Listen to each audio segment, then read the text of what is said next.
Good evening and welcome all. Today, due to some technical problem, Anjali Madam is not reading the session. Today, reading my team, Sapna, CA final year student. CA appear last final year group. We wish her she become a CA in 1 to 2 months. And also today is very knowledgeable person, Nitin Sawant. He just CB certified financial planner. He's also with us. He's taking the session from 6:10 to 6:40. Today is very important session on introduction of financial planning by Nitin Sawant. Today, Sapna will read the English and I'll explain in Hindi. Over to you, Sapna. You start in reading in English. Thank you, sir. Good evening, everybody.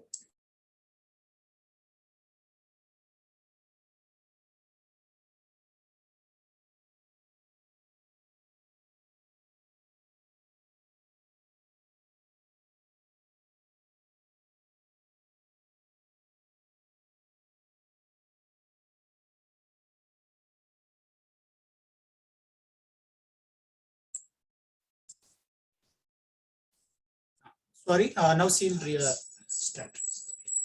Good evening, everybody. Thank you, sir, for giving me such wonderful opportunity.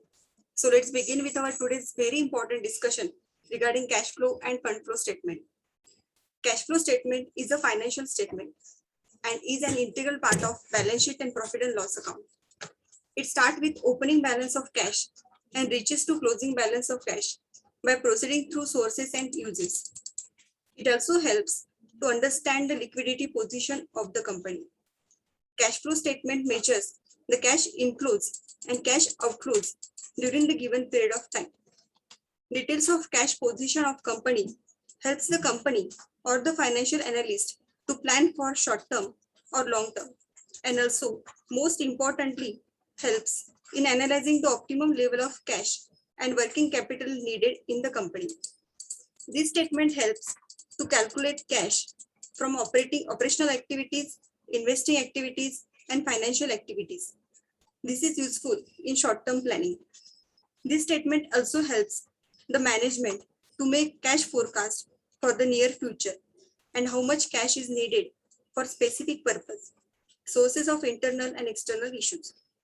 It also explains the reason for small cash balance, even though there is sufficient profit and vice versa. It also helps the company how much cash balance may be kept for business and excess cash may be invested for revenue generation activities. Cash flow versus net profit. Fast and advanced recovery of amount from customer is good cash flow of the company. Many businessmen confuse cash flow with net profit. Cash flow may be net profit, but net profit cannot be cash flow. Due to this confusion, many businessmen think that they have huge profit, but no cash in hand. This happens due to many reasons like slow recovery from debtors, etc. Fund flow statement. The fund flow statement describes the sources from which additional funds were derived and the use of these funds. This statement is useful in assessing growth of the firm, its resulting financial needs, and in determining the best way of financing these needs.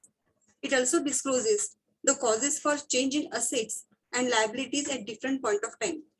Sometimes a company may operate at profit, but its cash position may burst, or a company may face losses, but the cash position of the company may improve. The fund flow statement gives a clear answer to such situation, explaining what has happened to the profit of the firm. Banks may ask for fund flow statement for a number of years before granting loans to know the credit worthiness and paying capacity of the firm.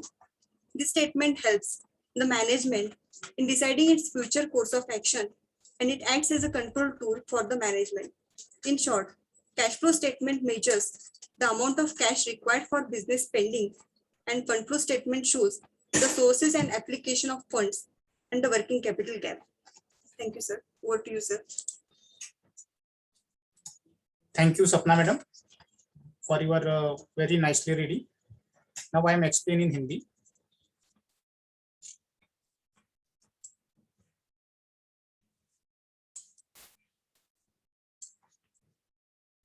Cash flow statement.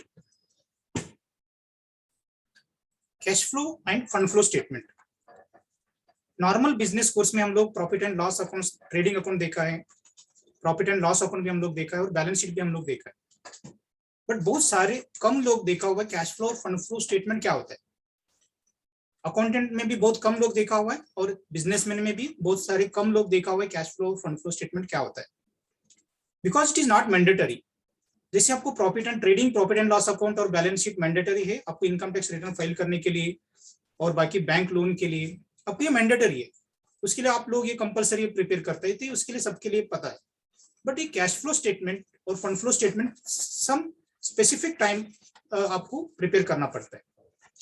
For example अभी cash flow statement, जैसे आपका private limited company है और certain limits, आपका suppose आपका turnover more than 2 crore से आपको cash flow statement बनाना बहुत जरूरी था। अभी थोड़ा चेंज हो गया स्मॉल कंपनी का definition, so accordingly the definition of cash flow statement preparing is also changed.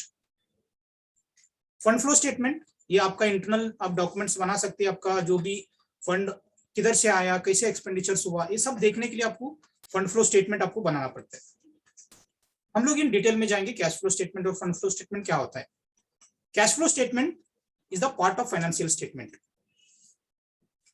ये स्टार्ट होता है ओपनिंग कैश बैलेंस और बैंक बैलेंस से, और जो भी कैश रिसीट है और एक्सपेंडिचर से और क्लोजिंग बैलेंस, ये अपना कैश फ्लो स्टेटमेंट का स्ट्रक्चर है। Cash flow statement measures cash आपका कितना इनफ्लो हुआ और कैश कितना आउटफ्लो हुआ during the particular period, means during the financial year आपका कैश कितना इनफ्लो हुआ, आउटफ्लो हुआ, opening balance, cash receipt, cash payment और closing balance. This is the structure of the cash flow statements. Detail of cash position, company को क्या help होगा, आप financial analysis कर सकते हैं और आपका जो भी फंड, शॉर्ट टर्म फंड है, लॉन्ग टर्म आपका फंड जो रिक्वायरमेंट है, आप इसको एनालाइज करके ऑप्टिमम लेवल ऑफ आप कैश आपका जो भी है आप मेंटेन कर सकते हैं। आपका वर्किंग कैपिटल कितना चाहिए वो भी आप इसको कैश फ्लो स्टेटमेंट से आप मैनेज कर सकते हैं। ये जो कैश फ्लो स्टेटमेंट है आपका 3 टाइप एक्टिविटी आपको मैनेजमेंट होता है इसमें। फर्स्ट होता है operational activities, investing activities and financial activities. Operational activities means आपका जो भी रूटीन बिजनेस के लिए जो भी एक्टिविटीज है, जो भी पैसे आया पैसे गया, that is operational activities. Investing activity means आपने पैसे इन्वेस्टमेंट किया, उसका इन्वेस्टिंग एक्टिविटी में आपका इनफ्लो आउटफ्लो इसमें कैश फ्लो में दिखा देते। जैसे फाइनेंशियल एक्टिविटी, फॉर एग्जांपल आपका भी बैंक इंटरेस्ट है, एफडी इंटरेस्ट है, all these are the financial activity. इससे आपको शॉर्ट टर्म फाइनेंशियल प्लानिंग करने में कैश फ्लो स्टेटमेंट बहुत यूजफुल होगा। ये जो कैश फ्लो स्टेटमेंट है आपको cash forecast for near future में आपको कितना कैश लगेगा, आप next quarter, next half year, next 3 years भी आप कैश आपका फोरकास्ट बना के आप प्लानिंग कर सकते हैं इसको। जैसे आपका जो भी इंटरनल के लिए रिक्वायरमेंट है, एक्सटर्नल के लिए रिक्वायरमेंट है, आप इसको प्रॉपर मैनेज करके आपका कैश फ्लो मैनेज कर सकते हैं आप फोरकास्ट करके। सम टाइम व्हाट हैपेंस, आपका प्रॉफिट बहुत होता है बट आपका बैंक में बैलेंस नहीं होता है, और कभी कभी उल्टा भी होता है, आपका प्रॉफिट कम होता है बट बैंक में बैलेंस ज्यादा होता है। बट कैश फ्लो आपको ये एक्सप्लेन करेंगे जो भी आपका कैश मूवमेंट्स कैसे होगा, मींस कैश आया तो कितना कैश आया, कितना आपने इन्वेस्टमेंट किया, जो भी आपका एक्सेस कैश बैलेंस है आप किधर दूसरा बिजनेस में भी आप इन्वेस्टमेंट इसको कर सकते हैं। मींस एक एनालिसिस आपको कैश फ्लो स्टेटमेंट्स बनाने से आपको अंडरस्टैंडिंग होगा। Cash flow versus net profit, again बहुत सारे लोगों का ये कंफ्यूज होता है कि मेरा नेट प्रॉफिट तो 2 करोड़ है, मेरा बैंक में सिर्फ 10 लाख रुपीज ही दिख रहा है। प्रॉफिट और कैश फ्लो में बहुत फर्क है। कैश फ्लो में भी net profit, but net profit can not be cash flow. जितना आपका पैसे आया हुआ है वो नेट प्रॉफिट हो सकता है, बट नेट प्रॉफिट 100% आपका कैश फ्लो नहीं हो सकता, क्योंकि बहुत सारे आपका जो पैसे हैं वो आपका डेटर्स के पास होता है। 31 मार्च को आपका प्रॉफिट 2 करोड़ दिखा तो 1.5 करोड़ आपका कस्टमर से पास आपका कैश उनका पास बैलेंस होता है, उसके लिए वो दोनों मैच नहीं होता है। उसके लिए आपकी इसमें ज्यादा कंफ्यूज होने का जरूरत नहीं है। प्रॉफिट और कैश को आप कभी कंपेयर करना इससे रॉन्ग थिंग्स, सो आपको एनालिसिस करना है, कंपेयर इसमें नहीं करना है।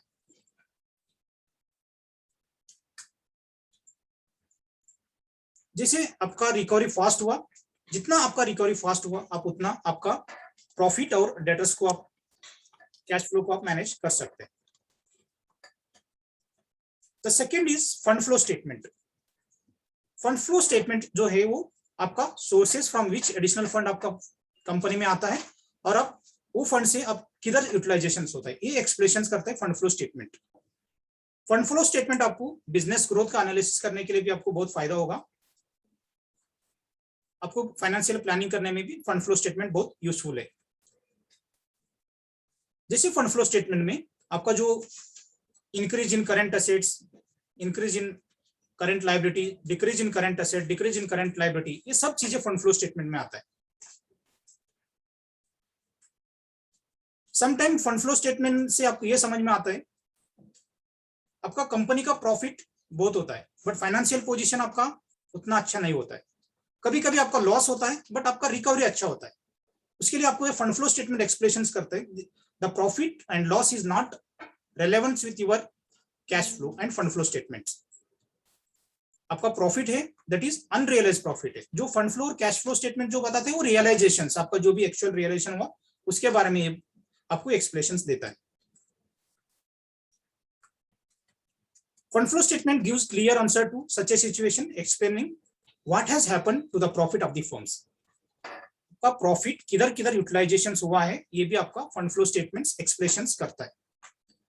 बैंक आपका जब आप प्रोजेक्ट रिपोर्ट देंगे, आपका फाइनेंशियल स्टेटमेंट मींस आपका profit and loss accounts, balance sheet, interest repayment schedule, उसके साथ में फंड फ्लो स्टेटमेंट भी बैंक कंपलसरी मांगता है क्योंकि उसमें आपका रीपेमेंट्स कैसे आप business out of profit of repayment कैसे करता है वो फंड फ्लो स्टेटमेंट में रिफ्लेक्ट होता है। उसके लिए जब भी आप बैंक लोन के लिए जाएंगे fund flow statement compulsory bank आपका मांगेगा। ये जो फंड फ्लो स्टेटमेंट है आपका फ्यूचर जो भी आपको एक्शन लेना है, प्लानिंग करना है, फंड सोर्सेस ऑफ फंड आपको कितना लगेगा, आप कैसे आप इन्वेस्टमेंट करना चाहते हैं, ये सब प्रॉपर आपको एक्सप्लेनेशन फंड फ्लो स्टेटमेंट से समझ में आ जाता है। इन शॉर्ट में cash flow statement measure the amount of cash required for business spending. Cash flow statement क्या एक्सप्रेस करता है अपने को, आपका बिजनेस के लिए कैश कितना लगेगा और खर्चा करने के लिए कितना आपको पैसे लगेगा, ये कैश फ्लो स्टेटमेंट एक्सप्लेनेशन करता है। और fund flow statement sources and application of funds and the working capital gap, जो भी उसका लिए लगेगा, जो सोर्सेस ऑफ फंड किधर से आया और एप्लीकेशन ऑफ फंड किधर हो गया, जो भी वर्किंग कैपिटल गैप है ये आपको फंड फ्लो स्टेटमेंट एक्सप्लेनेशन करता है। लास्ट में कोट लिखा हुआ है cash flow statement measure the amount of cash required for business spending end fund flow statement show the sources and application of fund and working capital gap. Sapna madam, you can read the next chapter, very important chapter. This is financial ratios. Over to you, Sapna. Thank you, sir. Financial ratios. Balance sheet strength lies in ratios, not in numbers. There are about a dozen of ratios that determines the balance sheet strength. First, current ratio. Current ratio indicates the ability of company to pay back its short-term liabilities with its short-term assets. The ratio less than 1 indicates that the company cannot currently meet its obligation with its current liquidity. The ratio less than 1.4 low risk. Ratio in between 1.2 to 1.4 indicates medium risk, and ratio less than 1.2 indicates high risk. To look a little deeper, we will use the debt ratio and debt to equity ratio. Debt ratio. Debt ratio is total debt divided by total assets. A debt ratio less than 1 tells us that company has more assets than debt. So lower the ratio, the stronger is the balance sheet. Debt to equity ratio. Finally, we will briefly look at the debt to equity ratio, which measures the company's financial leverage. It is calculated by dividing liabilities by shareholders' equity. Here again, higher ratio is sign of weaker balance sheet. A ratio of greater than 1.25 indicates lower risk, whereas range varies between 1.25 to 1.75 indicates medium risk, and the higher risk, whereas ratio greater than 1.75. Maximum debt to equity ratio should be 2:1. Financial ratios considered by bank to process your loan application. Leverage ratio. Leverage ratio is calculated by dividing total business liabilities by total business equity. Some experts suggest that leverage ratio over 4:1 is considered to be not worthy. How to improve your leverage ratio? Pay off your debts and your leverage ratio will come down, or increase your cash balance without borrowing. Loan to value ratio. It simply suggests that you should provide the bank with collateral that is valued at more than the amount of loan. Debt service coverage ratio. This ratio is incredibly important when applying for a loan. Debt service coverage ratio is calculated by dividing annual net income by your annual debt service. This ratio tells the lender how many times you make the loan payment with your net income. The debt service coverage ratio, that is DSCR, compares a business level of cash flows to its debt obligations, calculated by dividing the business annual net operating income by business's annual debt payment. A DSCR that's greater than 2 indicates that the business has enough income to comfortably cover loan principal and interest payments. Thank you, sir. Over to you, sir. You did this also. The following table of range of ratios will help to compare your performance with the standard ratios and make one aware that actual business position. Key ratio analysis. Current ratio. If the current ratio is less than 1.4, low risk. In between 1.2 to 1.4, medium risk. Less than 1.2, high risk. Interest coverage. Less than 3.5, low risk. Between 2 to 3.5, medium risk. Less than 2, high risk. Profit after tax divided by sales greater than 10 is low risk. In between 4 to 10 indicates medium risk. Less than 4 indicates high risk. Inventory. Number of days. Less than 60, low risk. 60 to 90, medium risk. Greater than 90, high risk. Debtors, number of days. Greater than 45, low risk. In between 45 to 90, medium risk. And greater than 90, high risk. Debt to equity ratio. Less than 1.25, low risk. 1.25 to 1.75, medium risk. Greater than 1.75, high risk. DSCR. Greater than 2, low risk. In between 1.25 to 2, medium risk. Less than 1.25, high risk. Gross profit to sales. Greater than 20, low risk. 15 to 20, medium risk. And less than 15, high risk. In short, an understanding of all the ratios in the financial statements helps in the growth of the business. Take efforts to understand all the financial ratios and maintain them always. Thank you, sir. Over to you, sir. Thank you, madam.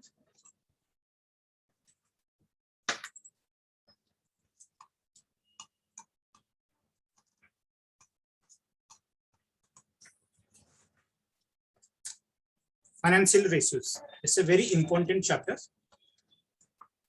बहुत सारे लोगों को GP NP ratio छोड़ के बाकी ratios पता नहीं होता बिजनेस में, but there are dozen of ratios है, आप अंडरस्टैंड करना बहुत जरूरी है. आपको जो बैलेंस शीट का स्ट्रेंथ है वो आपका फिगर्स के ऊपर नहीं रहता. अभी मेरा बैलेंस शीट 5 करोड़ का है, 10 करोड़ का है, 100 करोड़ का है, बट आपका रेशियोज बराबर नहीं है, that is no use. Means your balance sheet not at all strong. As a businessman आपको ये अंडरस्टैंड करना बहुत जरूरी है. एज ए अकाउंटेंट आपको भी अंडरस्टैंड करना जरूरी है, क्योंकि आपका ऑर्गेनाइजेशन और आपका ओनर को आप एक्सप्लेनेशन कर सकते हैं कौन सा रेशियो कितना इंपॉर्टेंट होता है.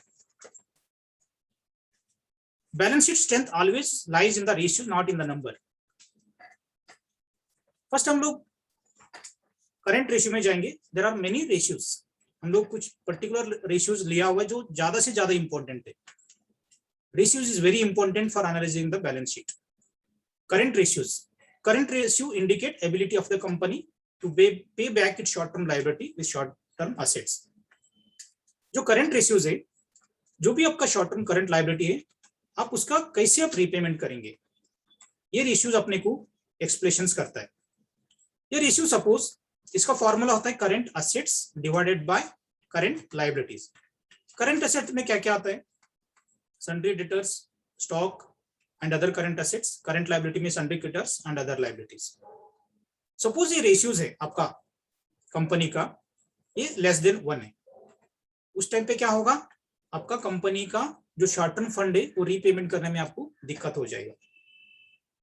कितना रेशियोज होना चाहिए आपका, means greater than 1.4 is the low risk. आपका suppose current ratios more than 1.4 है तो आप बिजनेस लो रिस्क में कर रहे हैं। सपोज आपका जो करंट रेशियोज है 1.2 टू 1.4 पे है तो आप मीडियम रिस्क से बिजनेस कर रहे हैं। Suppose current ratios less than 1.20 है तो आप हाई रिस्क में आपका बिजनेस चल रहा है। इसके लिए इन शॉर्ट आपका कभी भी करंट असेट्स ज्यादा होना चाहिए करंट लायबिलिटी से। कितना ज्यादा होना चाहिए, एटलीस्ट 1.4 होना चाहिए। जैसे 1 आपका लायबिलिटी है तो 1.4 से ज्यादा आपका करंट असेट्स होना चाहिए। आपका अभी बिजनेसमैन है तो आप लोग जाके आपका बैलेंस शीट चेक कर सकते हैं। जैसे ह्यूमन बॉडी के लिए एवरी ईयर अपना रेगुलर चेकअप होता है, ऐसा आपका बैलेंस शीट का भी चेकअप होना बहुत जरूरी है। सपोज रेशियो बिगड़ गया तो आपका बिजनेस 100% लॉस में जा सकता है और बैंक तो आपको लोन देगा ही नहीं है। इसके लिए आपको ये फाइनेंशियल अवेयरनेस होना बहुत जरूरी है। ये सब रेशियोज भी आपको मेंटेन करना बहुत जरूरी है। हम लोग डिटेल जाने के लिए कुछ इंपॉर्टेंट रेशियोज हम लोग डिस्कशन करेंगे। जो दूसरा रेशियोज है वो debt ratios.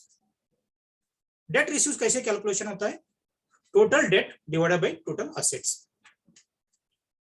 Total debt ratio less than 1 tells us the company has more assets. Means आपका डेट है 2 रुपए, आपका असेट्स है 4 रुपए, it's a very good sign. जितना रेशियोज ये कम है डेट रेशियोज उतना आपका बैलेंस शीट बहुत स्ट्रांग है। कभी कभी रेशियो कम होना भी आपका बैलेंस शीट के लिए अच्छा चीज है क्योंकि ये नेगेटिव रेशियोज है। कभी भी नेगेटिव चीजें नेगेटिव रेशियोज जितना कम है वो उतना अच्छा होता है। उसके लिए ये जो डेट रेशियोज है इट्स ए नेगेटिव रेशियोज, ये कभी भी आपका बैलेंस शीट का कंपैरिजन किया तो वो लेस देन 1 होना ही चाहिए। दूसरा जो रेशियोज है वो debt to equity ratios. Debt equity ratios measure the company financial leverage. आपका financial leverage debt equity ratios से कैलकुलेशन होता है। डेट इक्विटी रेशियो का फार्मूला क्या है, total liabilities divided by shareholder equity. Means outsider का loan, bank का loan कितना है और खुद का लोन कितना है, इससे हम डेट इक्विटी रेशियोज कैलकुलेशन होता है। Higher the ratios weaker is the balance sheet. ये भी इधर भी आपका रेशियोज जितना कम है उतना आपका बैलेंस शीट हेल्दी है। सपोज आपका रेशियोज 1.25 से कम है तो you are doing business in lower risk. 1.25 to 1.75 है तो आपका मीडियम रिस्क से आप बिजनेस कर रहे हैं। सपोज ये 1.75 से हुआ 2 तक आपका रीच हो गया डेट इक्विटी रेशियो, मींस 2 रुपए बैंक का है, 1 ही रुपए आपका है बिजनेस में, तो आप बिजनेस रिस्क बिजनेस आप कर रहे हैं। ये नहीं होना चाहिए। रेशियोज आपको समझने का इंपॉर्टेंट यही है, आप ये रेशियो कैसे मेंटेन करके आपका बिजनेस को ज्यादा से ज्यादा सक्सेस आप कर सकते हैं। ये सपोज रेशियो बिगड़ गया तो ऑटोमेटिक आपका बिजनेस बिगड़ जाता है। Ratio is very correlevant with your business success. दूसरा जो रेशियोज है leverage ratios. Leverage ratio is calculated by dividing total business liability total business equity. आपका जो भी टोटल लायबिलिटीज है, मींस पहले जो हम लोग देखा वो सिर्फ बैंक का रिलेटेड लायबिलिटी हम लोग देखा। इधर लेवरेज रेशियो में हम लोग इवन आपका कुछ अनसेक्योर्ड लोन लिया, अपने रिलेटिव से लोन लिया, कुछ इंटर कंपनी का लोन है, वो सब लोन इधर कैलकुलेशन के लिए कंसिडर हो जाते हैं लेवरेज रेशियोज में। सम एक्सपर्ट्स सेज ये भी 4 to 1 से ज्यादा नहीं होना चाहिए। इससे ज्यादा हुआ तो दिस नॉट वर्दी, मींस इधर भी आपका बिजनेस लॉस में आप लेके जा रहे हैं, नहीं तो आप बिजनेस लोन लेके आप बिजनेस कर रहे हैं। आपका लेवरेज रेशियोज कैसे बढ़ाना है, लेवरेज रेशियो आपको जितना भी आपका अनसेक्योर्ड लोन है, इंटर कंपनी लोन है, ज्यादा से ज्यादा लोन आप रीपेमेंट करना चाहिए। दूसरा जो रेशियो है loan to value ratios, means आप कुछ लोन ले रहे तो आप सिक्योरिटी कितना दे रहे। जनरली बैंक आपको 100% सिक्योरिटी, उससे ज्यादा भी बैंक आपका सिक्योरिटी लेता है, that is loan to values ratio. Means आपका प्रॉपर्टी वैल्यूज एंड आपका लोन्स का रेशियोज ये लोन टू वैल्यूज रेशियोज होता है। जो दूसरा रेशियोज है डेट सर्विस कवरेज रेशियोज, ये बहुत इंपॉर्टेंट रेशियोज है। जैसे आप बैंक के लिए कैश क्रेडिट आप एप्लीकेशंस किया तो आपका बैंक देखता है आपका करंट रेशियोज कितना है। करंट रेशियोज आपका कभी भी 2 से ज्यादा होना चाहिए तो आपको कैश क्रेडिट मिलेगा। ऐसे ही जब आप टर्म लोन लेने के लिए जाएंगे तो आपका date service coverage ratio bank generally consider करता है। जैसे आप कुछ मशीनरी लोन के लिए गया, कुछ व्हीकल लोन के लिए गए, अपने कुछ फैक्ट्री शेड लोन के लिए गया, तो debt service coverage ratio is very important. Debt service ratio कैसे होता है, कैलकुलेशन होता है इसका, annual net income divided by annual debt services, means आपका total net profit after tax plus depreciation divided by आपका ईएमआई, मींस आपका total EMI. Means इससे क्या समझ में आ जाता है बैंक को, आपका जो प्रॉफिट है कितना टाइम आप रीपेमेंट कैपेसिटी, आपका प्रॉफिट जो है वो कितना टाइम आप उसको रीपेमेंट कर सकते हैं। इसके जितना ज्यादा रेशियो है उतना रीपेमेंट कैपेसिटी आपका बढ़ेगा। इसके लिए जो डेट सर्विस कवरेज रेशियो है ये ज्यादा से ज्यादा आपको बढ़ना चाहिए। स्टैंडर्ड जो डेट सर्विस कवरेज रेशियो होना चाहिए 1.33, बट जितना ज्यादा हुआ, 2 से ज्यादा हुआ तो आपको ज्यादा से ज्यादा बैंक से लोन मिलता है। डेट सर्विस कवरेज जितना हाई है उतना आपका balance sheet is good thing, so will get the term loan. आपको रीपेमेंट कैपेसिटी भी इसमें से बैंक को समझ में आ जाता है।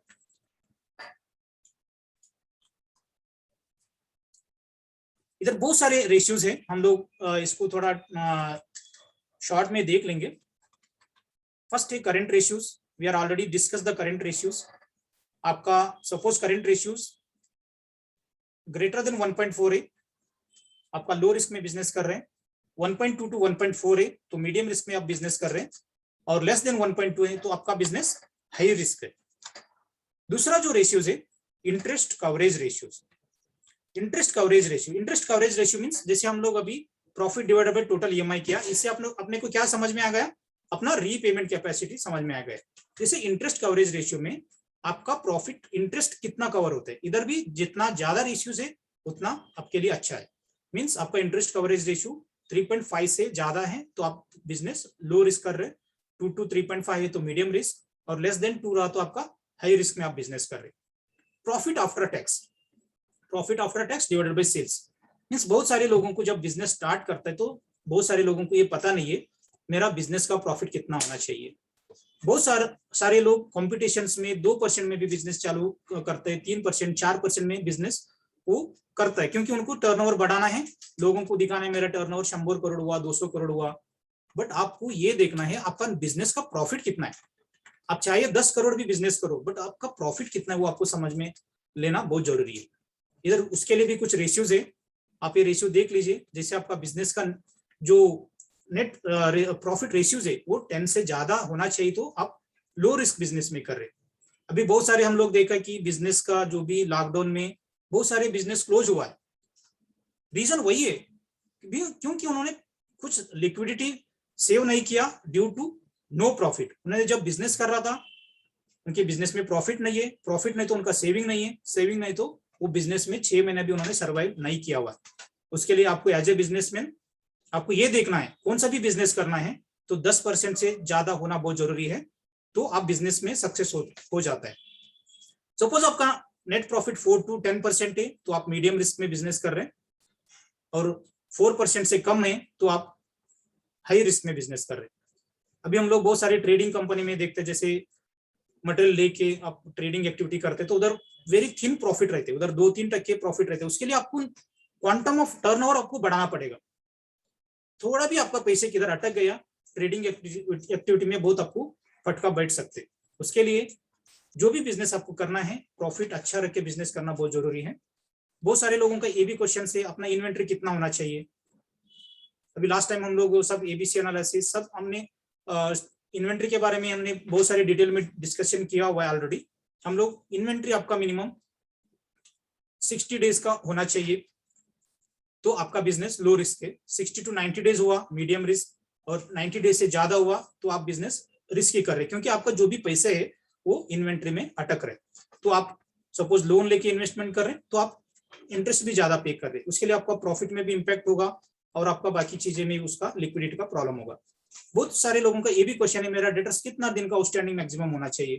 नॉर्मली जो ट्रेंड अभी चालू है 90 डेज आपका बिजनेस का आउटस्टैंडिंग होता है, बट आपको अच्छा लिक्विडिटी मेंटेन करना है। 45 डेज मैक्सिमम इज द आपका आउटस्टैंडिंग होना चाहिए। तो आप लो रिस्क में बिजनेस कर रहे हैं, क्योंकि आपको ज्यादा लोन लेने का जरूरत नहीं है। आपका सैलरी भी आप लोगों की इन टाइम पे कर सकते हैं, और आप टैक्सेशन इन टाइम पे कर सकते हैं गवर्नमेंट को। बाकी सब चीजें, आपका रेंट इन टाइम पे जा सकते हैं। तो आपका डेटर्स 45 डेज। ये सब एनालिसिस है, ये मेरा खुद का कुछ भी नहीं है, ये टोटल एनालिसिस है। एनालिसिस के हिसाब से आपने सपोज बिजनेस किया तो आपको 100% इसमें सक्सेस मिलेगा। सपोज आपका डेटर्स 45 to 90 डेज है तो मीडियम रिस्क, और मोर देन 90 डेज तो आप हायर रिस्क में बिजनेस आप कर रहे हैं। उसके लिए जितना से जितना आपका रिकवरी फास्ट, उसमें आपका बिजनेस का लिक्विडिटी बढ़ेगा, सक्सेस हो जाएगा। डेट टू इक्विटी रेशियोज अभी हम लोग डिस्कस किया हुआ, कितना कम है उतना आपके लिए अच्छा है। मीन्स आपका लेस देन 1.25 है तो low risk, 1.25 to 1.75 medium risk, greater than 1.75 it's a higher risk. Means आपका डेट कभी भी कम होना चाहिए। डीएसआर भी हम लोग अभी डिस्कशन किया हुआ इन डिटेल में। आपका डीएसआर ग्रेटर देन 2 होना चाहिए तो low risk, 1.25 to 2 medium risk, 1.5 से कम हुआ तो आपका बिजनेस हायर रिस्क में आप बिजनेस कर रहे हैं। ग्रॉस प्रॉफिट रेशियोज, जैसे net profit is relevant with the gross profit. आपका ग्रॉस प्रॉफिट भी मिनिमम 20% होना ही चाहिए, तो ये आप 10% नेट प्रॉफिट रीच हो सकता है। उसके लिए जैसे भी आप बिजनेस कर रहे हैं तो ग्रॉस प्रॉफिट देखना बहुत जरूरी है। आपको मिनिमम ग्रॉस प्रॉफिट 20% से ज्यादा हुआ तो आपका बिजनेस लो रिस्क में चल रहे हैं। 15 to 20% आपका ग्रॉस प्रॉफिट है तो आप मीडियम रिस्क के बिजनेस कर रहे हैं, और 15% से कम आपका जीपी है तो आप हाई रिस्क में बिजनेस कर रहे हैं। तो आपको ये डिसीजन लेना है, आपका कंपनी का रेशियोज कैसे रखना है, कैसे बिजनेस में सक्सेस करना है। इधर एक कोट लिखा हुआ है, हम एक्सप्लेनेशन करेंगे। An understanding of all the ratio in the financial statement help in the growth of the business. Take efforts to understand all the financial ratios and maintain them always. ये आपको suggestion दिया हुआ है, आपको एक तो ratio सब समझ के लेना है, और उसके साथ में आपको अंडरस्टैंड करके वो मेंटेन करना भी बहुत जरूरी है आपका बिजनेस में सक्सेस होने के लिए। इसका रिलेटेड कुछ भी क्वेरीज है, will take in last 5 minutes. Now we'll go to introduction of financial planning. Our chief guest, today's guest, Nitin Sawant. He's a certified CB financial planners. He's having more than 15 years experience in this field.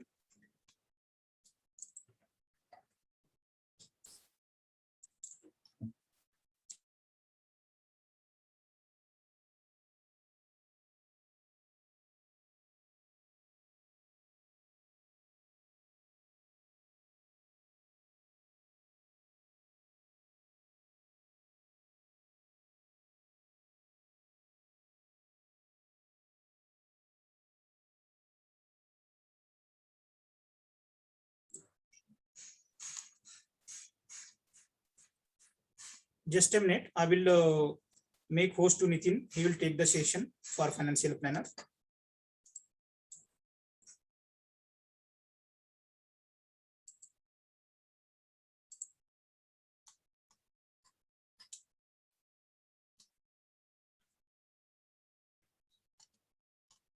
Nitin, can you talk? Yes. Yeah, please.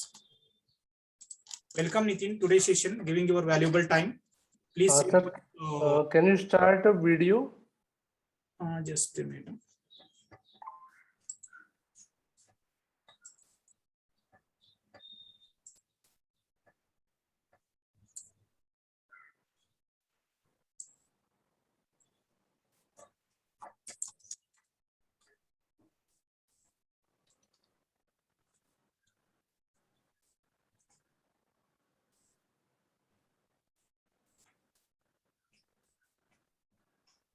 Screen sharing is also. Just a minute. I will do it. Sure. Now you are co-host and you can share the screen also. Okay.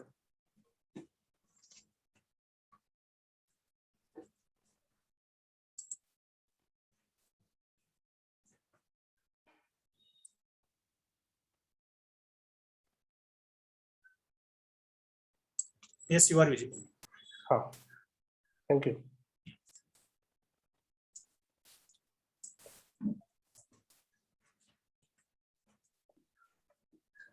Okay, my screen is visible to all? Yeah, yes.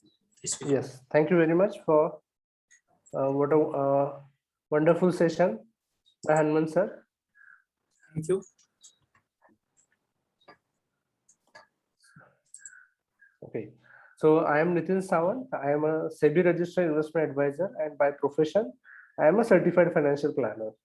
So which language we should prefer? Hindi, English? So accordingly, Hindi is I will. better, Nitin. Okay, great. Yes. Okay, thank you, sir, for guiding me. So हम पहले देखेंगे कि financial planning आज हम समझना चाहते हैं. तो बिफोर दैट, कुछ भी समझने से पहले वी शुड नो कि why financial planning is important. Okay, so first है जो मैं आज बताना चाहता हूँ आपको, वो है एक इन्फ्लेशन रेट और interest rate. So there is a big changes happen in the inflation and interest rate last 20 years. आपको पता होगा कि 20 साल पहले कितने इंटरेस्ट थे. मेजोरिटी लोगों को पता, ये याद होगा कि 15% इंटरेस्ट थे. ये जो पता होगा कि 5 साल में पैसे डबल होते थे. ओके, बट आज के डेट में ऑलमोस्ट 8 to 9 years लग रहे हैं पैसे डबल होने के लिए. सो व्हाट हैपेंस कि इंटरेस्ट रेट कम हुए हैं और महंगाई बढ़ी है. महंगाई कितनी थी? आप जब स्कूल जाते थे तब कितने पैसे लगते थे स्कूल के लिए, और आज आपके बच्चों के लिए कितना लग रहा है, आपको पता चल जाएगा कि महंगाई कितनी बढ़ी है. तो मेरे पास जो डेटा है, मैं अभी यहाँ पे अवेलेबल है, बट जो बता रहा हूँ कि इंटरेस्ट रेट 15 से 5% पे आ गए हैं और इन्फ्लेशन 3 to 4% से 8% तक आ गए हैं. मतलब डबल हो गया है और इंटरेस्ट रेट कम हुए हैं. तो अब हम जो भी इन्वेस्टमेंट कर रहे हैं उसको इन्फ्लेशन नहीं बीट कर पाए या महंगाई की तरह से नहीं बढ़ पाया, तो क्या चैलेंजेस होंगे कि आपके गोल्स अचीव नहीं कर पाएंगे. और आपको अभी भी दिख रहा है, आपके पिताजी ने जो भी एसेट्स क्रिएट किए होंगे, वो क्रिएट करना भी अभी लोगों को चैलेंजेस जा रहे हैं बिकॉज ऑफ इन्फ्लेशन. ओके, तो फाइनेंशियल प्लानिंग का बेसिक रूल है कि इन्फ्लेशन को बीट करना है, इसलिए आपको प्लानिंग इंपॉर्टेंट है. जो ट्रेडिशनल वे से इन्वेस्टमेंट कर रहे थे वो इनफ नहीं है, तो इसके लिए फाइनेंशियल प्लानिंग जरूरी है. दूसरा क्या हुआ है, मनी फ्लो हैज इंक्रीज. पैसे का जो फ्लो है वो बढ़ा है. उसके साथ ही क्या हुआ है, insecurity, uncertainty, stress and expenses भी बढ़े हैं. आज हमारे पास पैसे ज्यादा है, बट उसके साथ क्या हुआ है, अनसर्टेनिटी है, इनसिक्योरिटी है, स्ट्रेस और एक्सपेंसेस भी बढ़ गए हैं. तो उसके लिए फाइनेंशियल प्लानिंग प्रॉपर होना चाहिए. Then chaos in money management. पैसे इतने हैं कि उसमें प्रेफरेंस किसको देना है, क्यों देना है, कुछ भी डिसीजन लेते समय मनी मैनेजमेंट का केवोस सिचुएशन है, इसलिए फाइनेंशियल प्लानिंग की आज जरूरी है. Product based financial solution. आज आप most of the are businessman, आपके पास कोई रिलेशन से आता है, कोई बैंक से आता है, एक प्रोडक्ट लेके आता है, इस प्रोडक्ट में डालो और आपको इतना पैसा मिलेगा और ये आपके लिए अच्छा है. But no one is thinking what you actually require. आपकी जरूरत क्या है, आपके फ्यूचर जो जरूरत है उसके हिसाब से ये इम्पोर्टेंट है कि नहीं है. they are just doing the product selling of that the product might be a product कुछ भी हो सकता है. बैंक एफडी हो सकता है, इंश्योरेंस हो सकता है, म्यूचुअल फंड हो सकता है, स्टॉक हो सकता है, एनीथिंग, रियल एस्टेट हो सकता है, गोल्ड हो सकता है. तो everyone is trying to sell a product which is not required to you but they want to sell, इसलिए वो प्रोडक्ट बेस्ड सॉल्यूशन हो रहा है. तो फाइनेंशियल प्लानिंग से क्या होता है, आपकी जरूरत क्या है वो अंडरस्टैंड करके आप प्रोडक्ट ले सकते हैं, वो इंपॉर्टेंट है फाइनेंशियल प्लानिंग का. Then self commoditise. आज हम जनरलाइज नहीं करते, हर एक का एक कस्टमाइज जरूरत है, उस हिसाब से हम एडवाइस लेना चाहिए और उस हिसाब से ही इन्वेस्ट करना चाहिए, ना कि जनरल जो सब कर रहे हैं वो हम कर रहे हैं. एंड देन अब unbiased financial advice, this is the most important word in financial planning. उसके लिए फाइनेंशियल प्लानिंग करना चाहिए. जो भी एडवाइस मिलता है, there is a bias approach, there is a self interest aligned with that selling of that product or advising this. There is a self, so there is no concept of unbiasedness. So financial planning में एक unbiased approach आता है, इसलिए financial planning करना जरूरी है. तो हम देखते हैं, हमने देखा अभी why we want to do financial planning, उसमें से हमने कुछ पॉइंट देखे. Then now a lack of time given to financial planning. आप जो काम कर उसमें ही आपके बिजी है, जैसे सर ने अभी रेशियोज बनाए, आपकी कंपनीज के रेशियो देखेंगे या पर्सनल फाइनेंशियल रेशियो भी ऐसे ही होते हैं जो आप देख सकते हैं, and which helps you to maintain your financial free life, stress free life. That changes in Indian family structure. पहले क्या होता था, हम 2-3 भाई, पिताजी एक साथ रहते तो प्लानिंग करने की जरूरत नहीं थी। somebody will take care of our retirement or somebody will take care of kids education। अभी सिचुएशन चेंजेस हुए, फैमिली स्ट्रक्चर उस तरह से नहीं है जो पहले था, तो you have to plan yourself for your education, child education, child marriage और खुद के रिटायरमेंट के लिए भी। No one, you can't depends on the कि पेरेंट के मुझे मेरे बच्चे संभालेंगे और हम उस तरह से रह पाएंगे। Then investment then in ad hoc and unstructured manner. जो भी आज इन्वेस्टमेंट हो रहा है, कोई आता है हम करते हैं, बट एड हॉक है, अनस्ट्रक्चर्ड मैनर नहीं। कितना रिस्क है, कितने पैसे फिक्स में है, वो सब अनस्ट्रक्चर्ड मैनर है। वो फाइनेंशियल प्लानिंग में स्ट्रक्चर वैसे हो सकता है। Then limited earning life. आज के डेट में जैसे एक कंपनीज की प्रोडक्ट लाइफ रहती है, सेम आपकी एक अर्निंग की लिमिटेड लाइफ है। उसमें आपको पैसा सेव करके वो आपको अगले 60 टू 90 ईयर्स तक या 50 टू 80 ईयर्स तक आपको मेंटेन करना है आपकी लाइफस्टाइल, जो भी हर साल बढ़ रही है महंगाई की तरफ से। जैसे मैंने बोला आपको, जो नॉर्मली लोग प्लान नहीं करते हैं, 60 को रिटायर हो गए तो आपका खर्चा उस साल 50 रहेगा, तो आपके लिए महंगाई रुकने वाली नहीं है, वो ईयर ऑन ईयर बढ़ने वाला है। ऐसा एक भी प्रोडक्ट आज मार्केट में नहीं है जो आपको ईयर ऑन ईयर बढ़ते समय आपके एक्सपेंसेस को कैटर कर सके एंटायर लाइफ। सो ये फाइनेंशियल प्लानिंग का एक बेनिफिट है। Then power of compounding. Investment में power of compounding is one of the important factor, but वो अभी हम नहीं लेंगे because of time constraint, but will see in next sessions coming. There are two different roles are there professional, जैसे कि हनुमंत राव जी है और सर्टिफाइड फाइनेंशियल प्लानर में क्या डिफरेंस है, मैं थोड़ा सा बताना चाहता हूँ। Financial planning is an individual, एक इंडिविजुअल के लिए या फैमिली के लिए की जाती है। Financial professionals do the accounting for the businesses and personal accounting. We help to create a wealth creation, कैसे करना चाहिए। We work like a financial doctor and we guide them to achieving the financial goal. जो आपके उसके कैसे guaranteed achieve करना चाहिए, वो हम आपको एडवाइस करते हैं।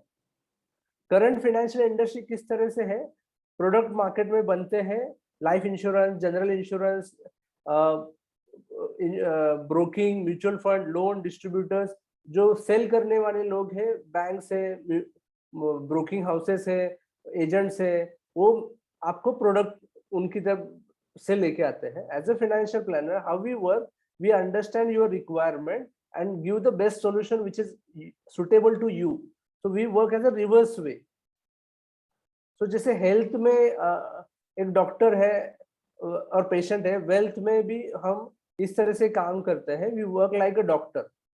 Okay, anybody who is providing financial advice for free is actually not providing financial advice.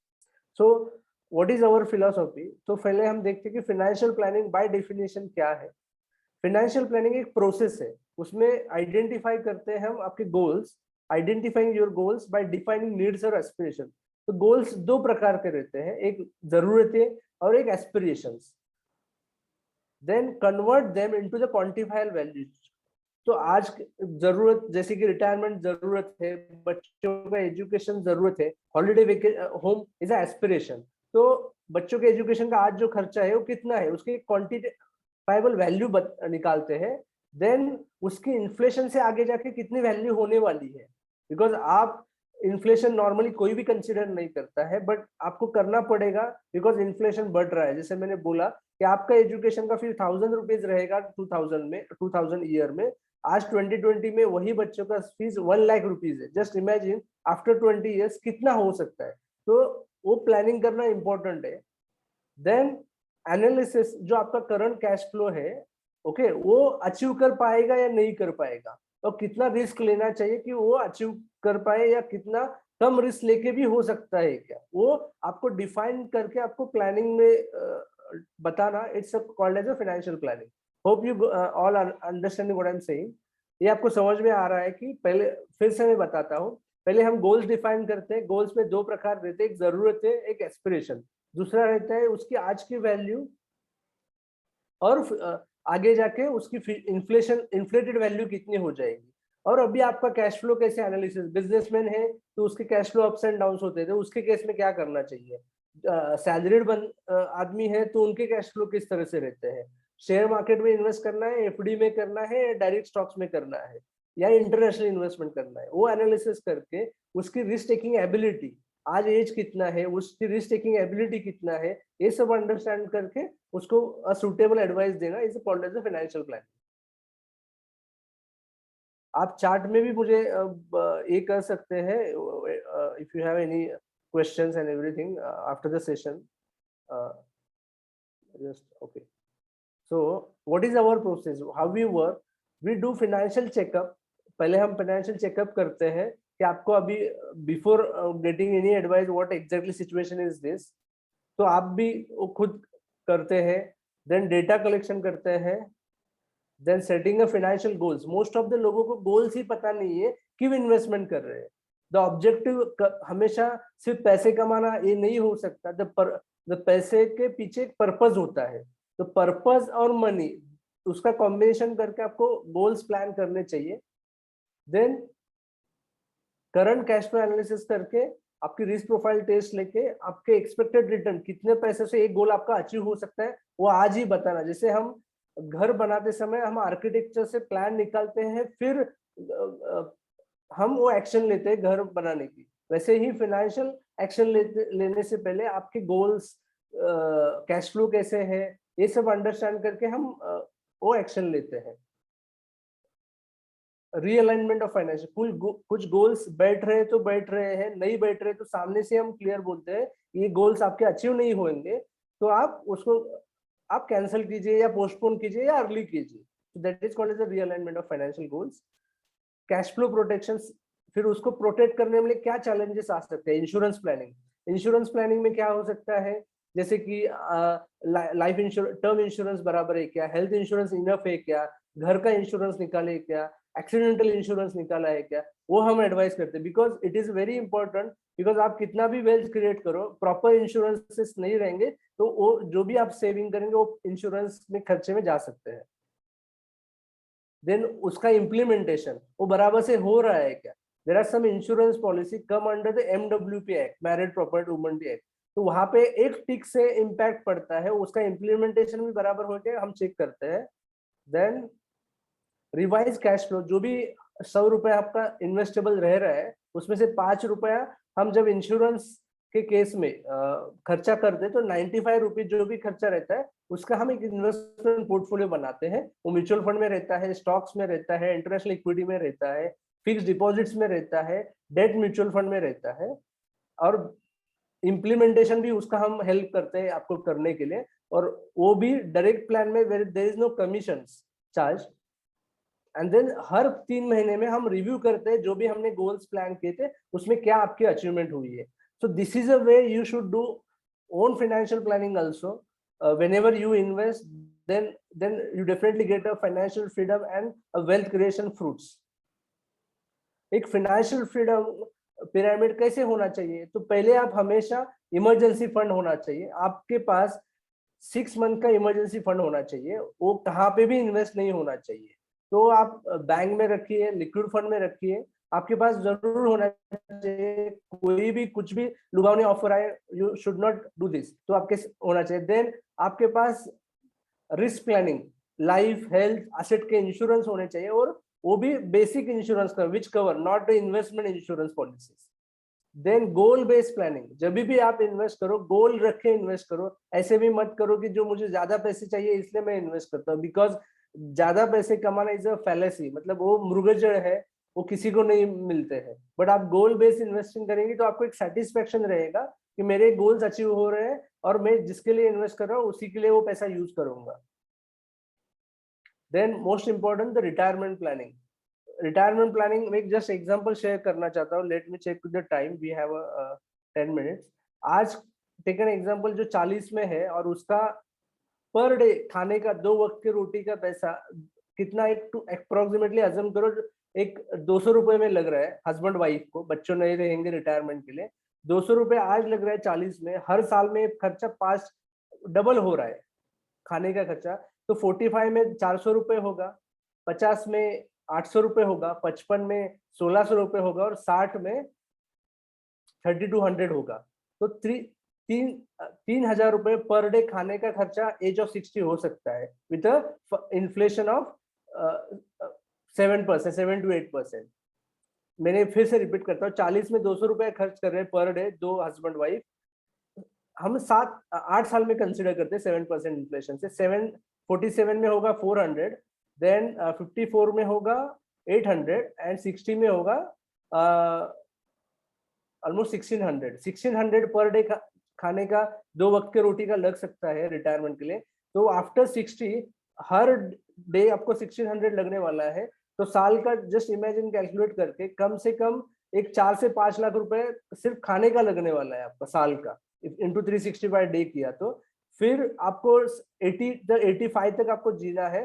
तो आपके जो भी रिटायरमेंट सेविंग आपने किए है वो इनफ नहीं है, आप प्लानिंग करके आपको समझ में आएगा। दूसरा, कोई भी प्रोडक्ट आज ऐसा नहीं कि जो इन्फ्लेशन कब बढ़ता है उस हिसाब से आपको पैसे दे सके। तो आपको रिटायरमेंट प्लानिंग हमेशा ये कंसिडर करके, इन्फ्लेशन कंसिडर करके करना चाहिए। और वो ज्यादा इंपॉर्टेंट है। वो 60 में जाके पता चलेगा कि आपको रिटायरमेंट के लिए पैसे इनफ नहीं है, तो it will be a problematic. So plan early, which at least आपको समझ में आएगा कि ये इनफ नहीं है, तो आपको क्या एक्शन लेने हो आपको एटलीस्ट पता होना चाहिए। एंड देन लास्ट इंपॉर्टेंट है एस्टेट प्लानिंग। जैसे कि आपका अभी विल होना चाहिए, पावर ऑफ अटॉर्नी होना चाहिए, जो फैमिली ट्रस्ट, जो भी एसेट्स आपने बनाए हैं वो फैमिली ट्रस्ट होना चाहिए। ये पूरा फाइनेंशियल पिरामिड आप फॉलो करते हैं तो आप में फाइनेंशियली फ्री आप हो सकते हैं लाइफ में। एंड डेफिनेटली आपको जो बेनिफिट चाहिए, एक शांति में लाइफ आप जी सकते हैं if you follow this pyramid. Okay, and this is my last slide. Financial planning में आज आपको जो इंट्रोडक्शन देना था कि एक emergency planning, risk planning, goal based planning, retirement planning and succession planning. So एक अनबायस्ड व्यू से आप एडवाइस लेते समय लीजिए। एक फाइनेंशियल कोच की तरह सोचना इंपॉर्टेंट है और एक टैक्स इफिशिएंटली होना चाहिए। जैसे कि आज आप फिक्स डिपॉजिट्स करते हैं, 8 साल में ये पैसे डबल हो रहे हैं। टेक एन एग्जांपल, तो 1 लाख रुपए इन्वेस्ट करते हैं बैंक एफडी में, 8 साल में पैसे डबल हो रहे हैं। तो आपको 8 साल के बाद जब आप लेने जाएंगे तो 2 लाख नहीं मिलेंगे, आप 30% टैक्स में रहेंगे तो आपको सिर्फ मिलेगा 1,70,000। जब हम इन्वेस्ट करते हैं, ये इतना लंबा हम सोचते नहीं है या कोई बताता भी नहीं इस तरह से। तो make sure whenever you plan your finances, your financials should be very much clearly with a tax efficient objective. So whenever you do financial planning, you do with this objective of tax efficiently and unbiased advice. Normally common mistakes क्या करते हैं? Product centric investment रहते हैं हमारे, investment इन ad hoc manner रहता है, insurance is saving consider किया जाता है, then financial planning is investment planning ऐसे सोचा जाता है। Unaware about loan processes, home loans के रेट्स पता नहीं रहते, हर साल चेंज होते रहते, वो चेंज नहीं करते। These are the common mistake you should avoid and you should focus on making high returns.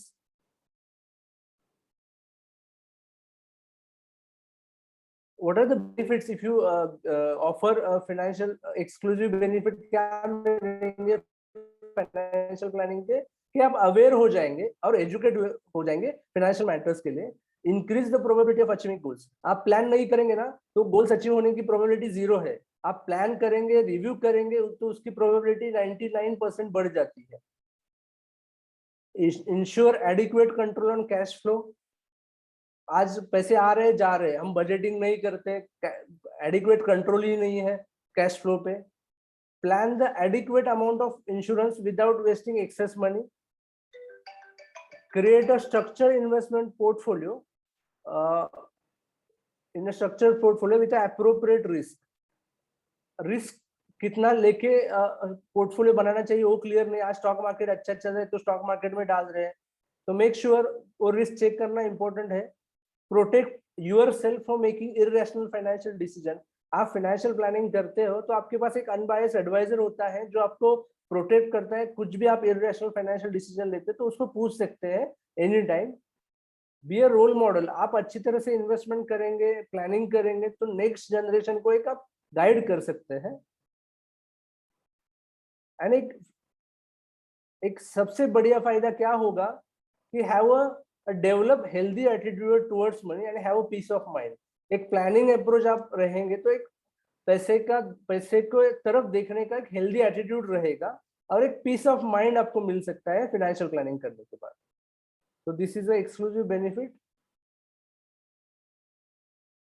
So about us, we are a SEBI registered investment advisory firm, first in Western Maharashtra.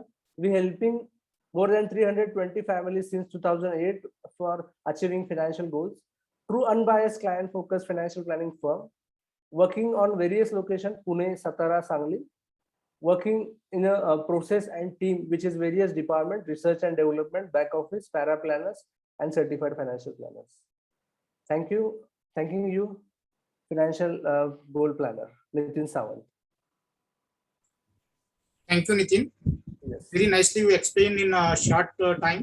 The financial Yes, that it is very difficult to explain in half an hour, but you Yes. cover almost all topic. Thank you very much. Yes. If anyone have any queries, you can raise your hand. We'll do a unmute and you can ask the question related to any ratio analysis, fund flow, cash flow, or financial planning. If you have any queries, you can ask in question answer chat. Otherwise, you raise hand and I will do the unmute.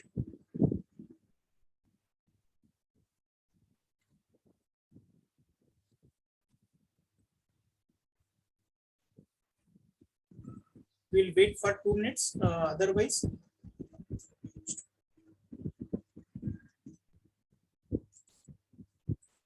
Yes. One raise hand. Pramod Kumar.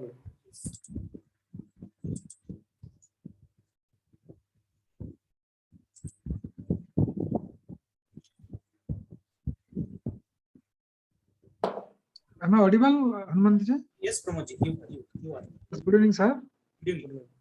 You both deliver very exceptional session. Here, I want to ask one question about the insurance investment. Okay. Many Yes. times it happens to the common man like us that many times insurance advisor approach and they say that you have to invest in this product and that product. So can you just throw some light that at what time we have to stop in insurance investment basically? Over to you, sir. Okay, thank you. So जैसे आपने question पूछा कि financial planning insurance कभी stop करना है, तो पहली चीज है कि इंश्योरेंस क्यों निकालना है ये अंडरस्टैंड करना इंपॉर्टेंट है। Insurance is a protection for the family.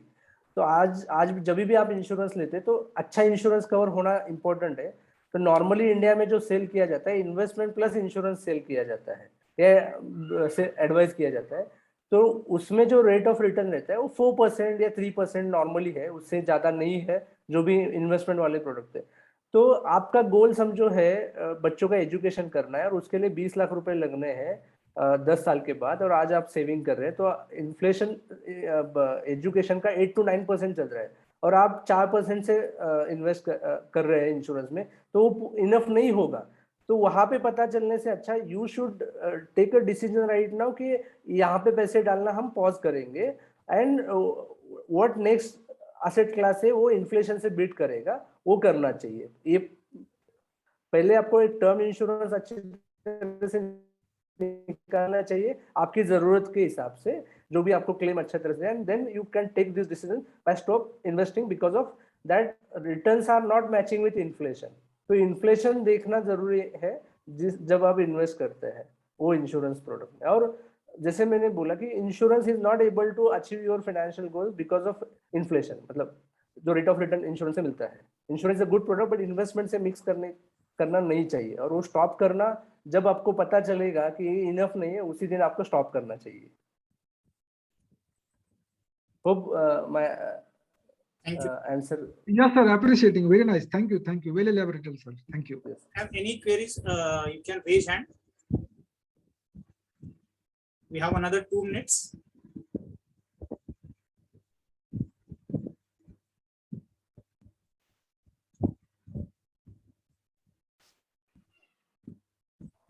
thank you.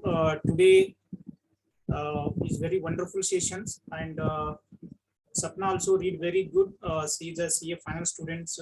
Thanks to Sapna and thanks to Nitin, he gave us time for explanations, and thanks to all participants giving your valuable time. Thank you very much. We will meet next Thursday with new topics. Yeah, Thank you thank very you very much. much. Thank you all. Have a good day. Thank you. Thank you for Hanumanji for giving opportunity to present, and we'll definitely add new topic every session possibly. Yes. Thank you, Nitin. Thank you.